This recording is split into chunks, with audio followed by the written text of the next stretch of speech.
रामजी चलेले मधुबनवा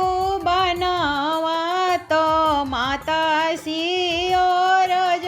करे होए माता हम तो जाइबी मधुबनवा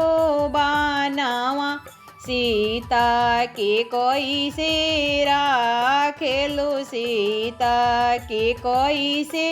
राखेलु जब सीता रही है कहल बीचे नैनवा बीचे राखबी होए बबुआ अंगने में कुइया खोनाइबी सीता के नेहावाइबी सीता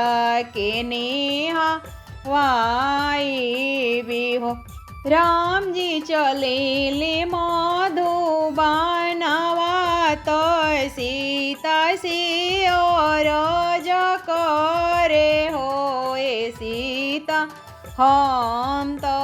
जाइबी मधुबनवा माता के कैसे राखेलु माता के कैसे राखेलु हो। बिनारी के मटकेरा नैया गम जले लागेली हो ए राम जी बिना रे